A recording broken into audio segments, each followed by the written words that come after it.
As a therapist who works with men, what are some signs that a guy might need support with his mental health? Signs that a guy might need some support with their mental health.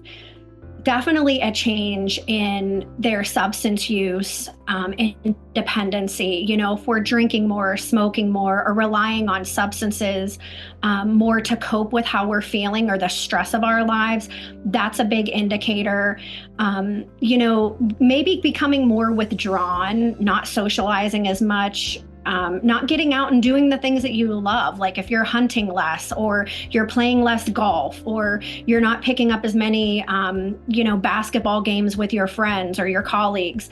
Another thing that men might notice is that if they stopped and checked in with themselves, that maybe they're being more pessimistic and critical, maybe feeling like they can't catch a break. A common phrase that I've heard with some of the men that I've worked with is, when can I catch a break? Like, when is this going to end? Or when am I going to feel more like myself? I don't feel like myself. They don't feel like they have this sense of vitality and vigor that they're used to.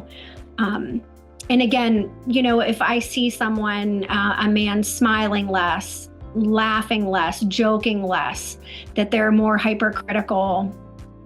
And again, if they start talking about their feelings more, I think there's a taboo or this myth that men don't talk about their feelings.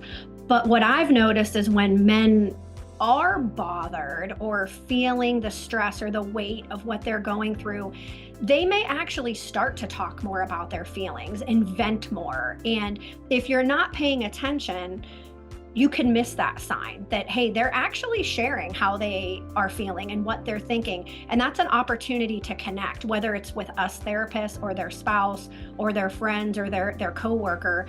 If they start talking about how they feel, that's an opportunity to say, hey, you could get some support. That's another thing that I talk a lot about with the men that I work with is sometimes they have a visceral reaction to the word help. They don't need help.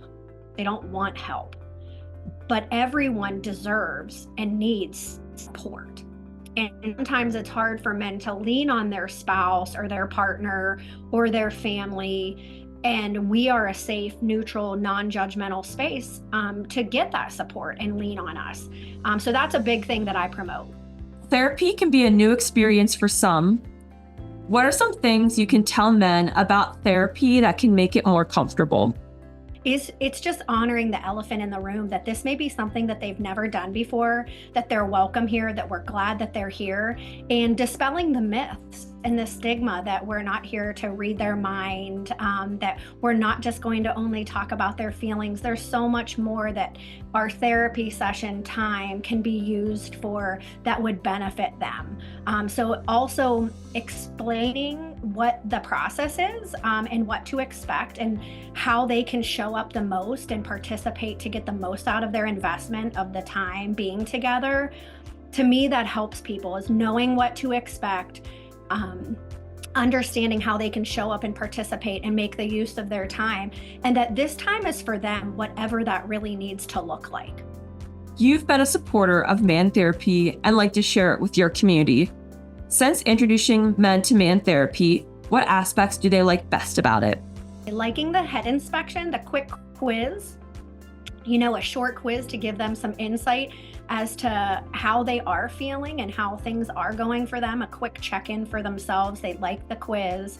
And also the resources. The website has a plethora of resources around common topics that men need or want support in as well. And so the resources have been very helpful.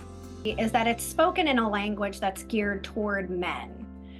It's more blunt and direct at times, even using humor and metaphors that relate to some aspects of some men's lives is, I think, attractive to them.